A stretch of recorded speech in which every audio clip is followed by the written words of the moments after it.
En manchette, le centre Georges Vézinard ouvrira dans 3 semaines et les agents de protection de la faune démantèlent un important réseau de braconnage de poissons.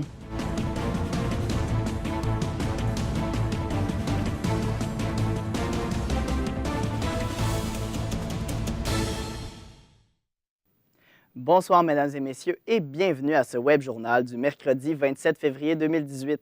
Des réseaux de braconnage de poissons ont été démantelés récemment à différents endroits au Saguenay par des agents du ministère des Forêts, de la Faune et des Parcs. Près de 70 personnes sont visées par l'opération Marée montante qui a mobilisé près d'une centaine d'agents assistés de l'escouade canine de la protection de la faune du Québec. William Tremblay, expliquez-nous davantage l'opération Marée montante. Écoutez, Michael, l'opération Marée montante, c'est une opération qui a débuté en 2015 un peu partout à travers le Saguenay-Lac-Saint-Jean. En tout, ce sont 95 agents de la paix, de la protection de la faune qui ont été mobilisés. Près de 70 personnes sont actuellement visées par l'opération et plus de 75 chefs d'accusation sont comptabilisés. Si les 70 personnes venaient à être coupables, eh bien, elles sont passibles de recevoir des amendes pouvant atteindre plus de 175 000 $. Donc, on peut écouter le directeur de la protection de la faune au Saguenay-Lac-Saint-Jean, Jasmin Larouche, à ce sujet. Là, on fait face à des accusations de vente et d'achat de poissons qui sont des infractions qui sont majeures au niveau de la protection de la faune. Ça fait que les amendes sont reliées justement à l'importance de l'infraction qui est constatée. Et où ont été faites les perquisitions? Eh bien, Michael, il y a eu 11 perquisitions au total. Donc, ils ont été faits à la baie, à Saint-Fulgence, à Jonquière, à l'Ascension de Notre-Seigneur, à Alma, à Roberval et aussi à Saint-Gédéon. Donc, on a pu voir sur les images, une maison a été retirée aujourd'hui de la baie des AA. Donc, aussi, on a saisi des matériaux de pêche et aussi plusieurs milliers de poissons qui ont été saisis aujourd'hui. Mais William, est-ce qu'il y a un seul réseau de braconnage? Eh bien non, Michael. Les individus sont regroupés en plusieurs petits réseaux. Donc, on peut écouter encore Jasmin Larouche. À la base de l'enquête, on croyait faire affaire avec un réseau. Et au fur et à mesure que l'enquête a avancé, on s'est vu que le réseau se ramifiait. Et on a conclu aujourd'hui en constatant qu'il y avait diverses cellules qui opéraient en parallèle. Quelles étaient les espèces de poissons qui étaient vendus par les braconniers? Eh bien, Michael, il y a un grand nombre d'éperlans arc-en-ciel qui ont été saisis. Mais ce n'est pas seulement les éperlans arc-en-ciel, c'est tous les poissons qui sont vendus sont considérés comme illégaux. Donc, M. Larouche a dit que toute vente personnelle de poissons était illégale. Donc, ils ont mis un terme à ceci ce matin. Merci beaucoup, William. Ça m'a fait plaisir. Le nouveau budget fédéral du gouvernement libéral paru hier ne laisse que très peu d'espoir pour la région. Selon le fiscaliste chez Deloitte, François Imbeau, le budget annonce des perles pour la région, mais lorsque scruté à la loupe, il ne s'agit que de poudre aux yeux qui ne bénéficiera pas au Saguenay-Lac-Saint-Jean. La région ne fait pas partie des grands gagnants du budget, conclut le fiscaliste. La députée néo-démocrate de Jonquière, Karine Trudel, a un avis mitigé face aux annonces. Elle considère qu'il s'agit de beaux efforts, mais qu'ils restent insuffisants. Le député de Lac-Saint-Jean, Richard Hébert, est pour sa part très fier du nouveau budget de son gouvernement, assurant qu'il s'agit d'un pas en avant pour la région. Enfin, le candidat conservateur de Chicoutimi-Le-Fjord, Richard Martel, pense que les libéraux ont présenté un budget à risque en cas d'imprévu. L'héritage que laissera la fondatrice du CAVAC à Chicoutimi, Marthe Asselin-Vaillancourt, décédée lundi dernier, est précieux selon la travailleuse sociale et psychoéducatrice Nathalie Brassard. Elle a pu la rencontrer il y a 15 jours pour lui offrir un hommage. Ma collègue Andréane Vallée s'est entretenue avec elle. Bonjour, Mme Brassard. J'assume que vous êtes attristée par le décès de Mme Vaillancourt. Est-ce que vous pouvez me dire un petit peu quel type de femme elle était? Alors, Mme Vaillancourt, c'était une femme qui était battante. Et je vous dirais, jusqu'à la toute fin de sa vie, elle a vraiment tenu des causes importantes pour elle, là, qui est aussi, au début de sa carrière, qui était le CAVAC, évidemment. Pas au début de sa carrière, parce qu'elle a quand même fait beaucoup de choses, mais pour elle, là, d'avoir travaillé aussi avec les personnes âgées, là. Oui. Est-ce que vous pouvez me dire un petit peu plus qu'est-ce qu'elle a fait dans sa carrière? Je sais qu'elle a fondé le CAVAC. Elle a fondé le CAVAC en 1988, donc l'ouverture s'est faite officiellement en 1989. Alors, Mme Vaillancourt a travaillé avec les victimes, les proches et les témoins.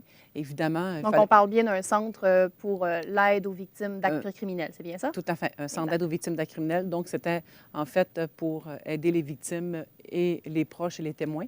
Et Mme Vaillancourt a travaillé aussi avec les partenaires qui sont les policiers et également les procureurs de la Couronne. Et quelle relation vous aviez avec Mme Vaillancourt? Mme Vaillancourt, moi, quand je suis arrivée, ça fait 17 ans que je suis au CAVAC. Mme Vaillancourt faisait partie du conseil d'administration.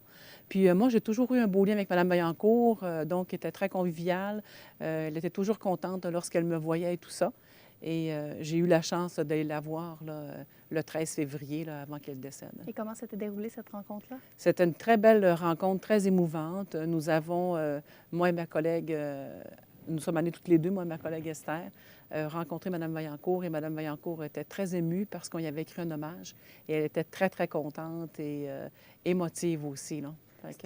Elle était au courant que ça s'enlignait vers la fin, que c'était oui, près de la fin? Oui, elle en parlait ouvertement. Oui. Sereine avec l'idée de partir? Oui, elle était sereine avec l'idée de partir. Puis elle nous disait que son hommage allait rester dans sa mémoire, gravé à jamais dans sa mémoire, puis des souvenirs importants. Est-ce que vous pouvez nous parler un petit peu de cet hommage-là? Qu'est-ce qu'il y avait dans dans le fond, de l'hommage, qu'est-ce qu'on a écrit? C'est qu'on a écrit qu'est-ce qu'elle a fait pour nous, le CAVAC. On a aussi indiqué les réalisations. Et pour elle, le CAVAC, c'est un petit peu son bébé qu'elle portait parce que effectivement, nous autres, quand moi j'ai commencé, on était 3. Et maintenant, on est rendu plus d'une vingtaine d'employés. Là, fait que ça fait toute la différence. Oui, c'est beaucoup une grande chose qu'elle a pu accomplir. Et l'accomplissement aussi, c'est qu'elle, quand elle était là, on avait seulement le siège social à Chicoutimi. Et là, maintenant, on offre des services dans le secteur d'Alma, Robertval et également Chibougamau et Obidjouane. Donc, vous avez vraiment agrandi au fil des années. Oui, alors le territoire s'est agrandi, effectivement. Est-ce que, outre le CAVAC, pensez-vous qu'un autre héritage que Mme Vaillancourt aura laissé à la région? Mme Vaillancourt, c'est sûr que c'est une femme qui, pour elle, le féminisme, c'était très, très important. C'est une combattante, c'est une battante. Elle a vraiment travaillé pour la cause, justement, des personnes qui sont plus défavorisées, pour faire reconnaître leurs droits en tant que personnes humaines, je dirais, là. Puis en tant que victime aussi. Là, fait que... Puis le CAVAC a une importance capitale en région, on s'entend. Oui. Qu'est-ce que vous pensez que l'importance a été agrandie depuis 1988, depuis sa création? Absolument. Absolument. Moi, je dirais qu'il y a de bel agrandissement. Puis on voit aussi toute l'évolution du CAVAC. Donc, c'est un plus. Là. Nous, on est formés aussi en intervention post-traumatique. Donc, on est vraiment très appréciés par nos collaborateurs et aussi par les victimes et les proches et les témoins. Évidemment. Oui. Et sur une note plus personnelle, un petit souvenir que vous allez garder en mémoire de Mme Vaillancourt? Bien, moi, c'est son beau grand sourire. Toujours contente de me voir. Même quand je suis allée la voir, elle se souvenait très bien de mon nom, qui j'étais, parce qu'elle faisait quand même un petit bout de temps qu'elle était plus sur le conseil d'administration.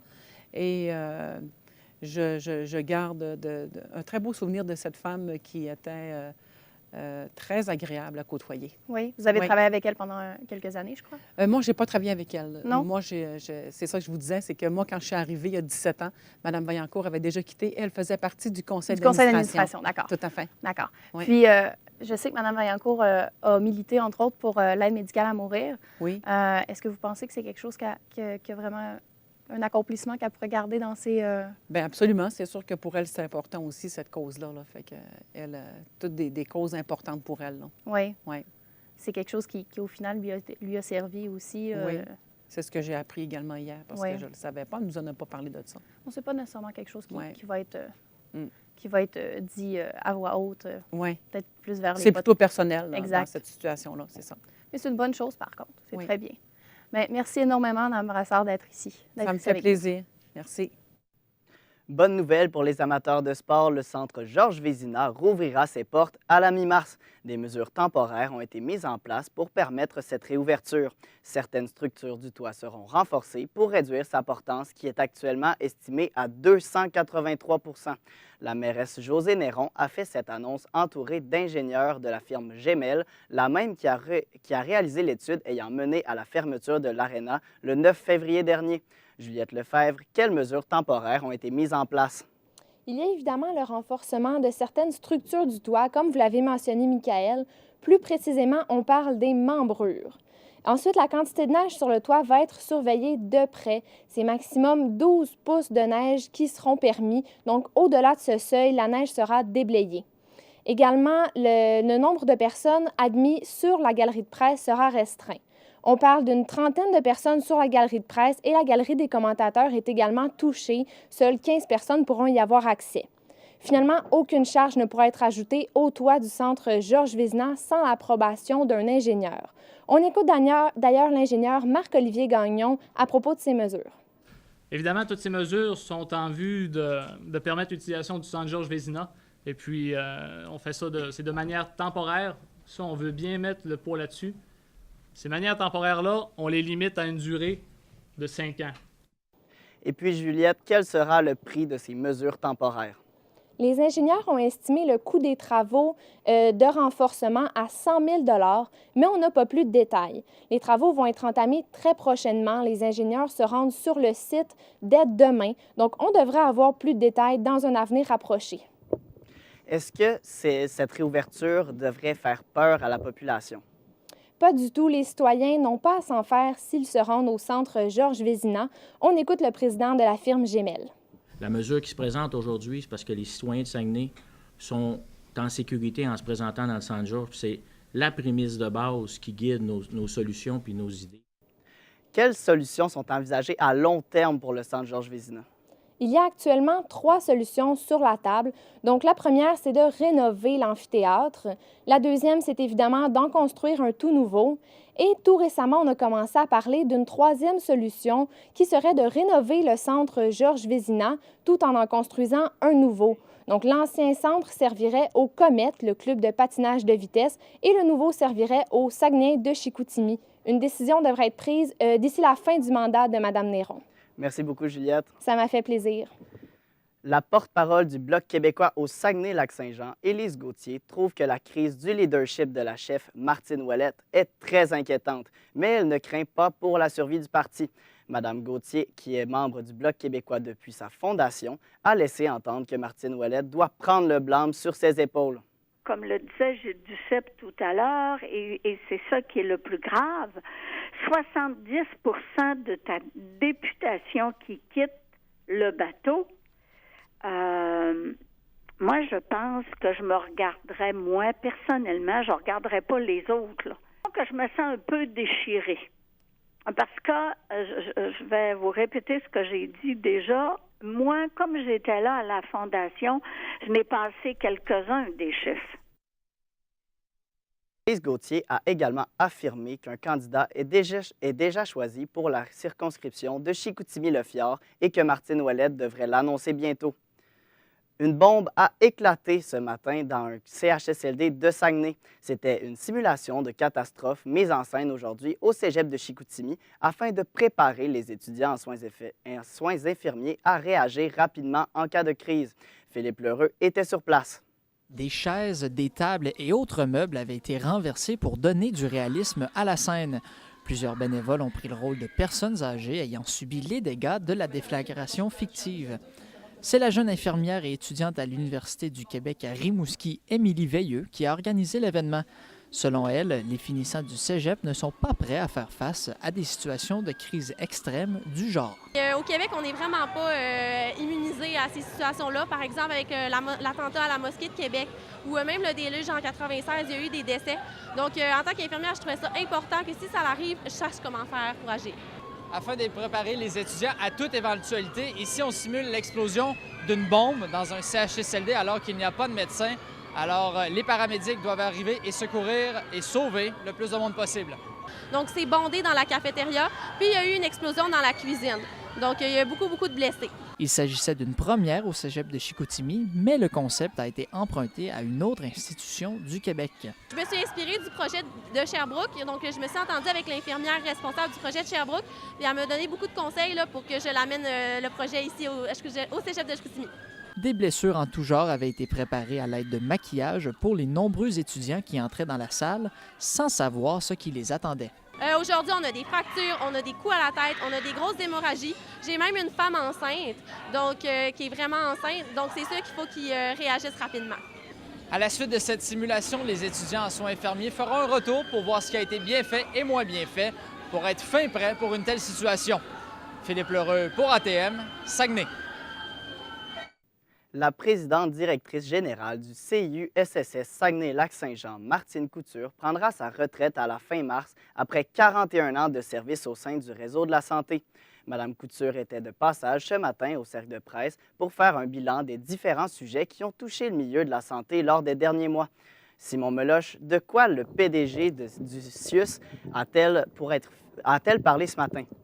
Eh bien, Mickaël, Mme Couture qui a longuement parlé des blocs opératoires dans la région. Elle a notamment parlé de la nouvelle construction à l'hôpital de Chicoutimi qui vise à agrandir le bloc opératoire là-bas, un investissement de plus de 80 millions de dollars. Et puis, ce projet va permettre notamment de respecter les nouvelles normes de qualité et puis d'offrir de meilleures conditions de travail pour le personnel là-bas. Par la suite, Mme Couture a parlé du bloc opératoire de Roberval qui a été complètement reconstruit puisque ce dernier avait été victime d'un incendie en mai 2016. Par la suite, Mme Couture nous a parlé que la prochaine cure de rajeunissement du bloc opératoire se fera à Dolbeau-Mistassini pour que ce dernier soit prêt d'ici 2020. Donc, Mickaël, les blocs opératoires dans la région seront vraiment en bon état pour les années à venir. Et pourquoi ont-ils donné autant d'importance au bloc opératoire? Eh bien, Mickaël, c'est en raison du vieillissement de la population. Et puis, Mme Couture nous a indiqué qu'elle anticipait également une augmentation d'interventions chirurgicales lors des prochaines années. Donc, c'est pourquoi c'était vraiment important de bien récupérer, de bien réparer les blocs opératoires pour faire en sorte qu'ils soient prêts à accueillir une plus grande demande.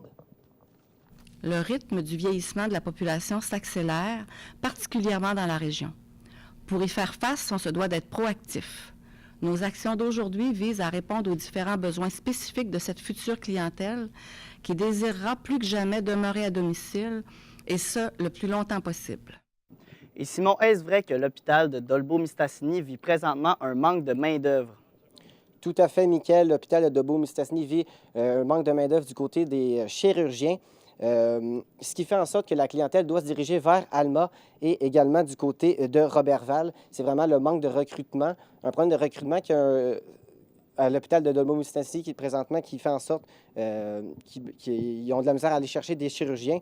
Mais le CIUS pense qu'ils vont être capables de remédier à cette situation. Je vous laisse écouter Mme Couture. Le plan d'effectifs nous octroie 3 chirurgiens alors qu'il n'y en a qu'un en poste.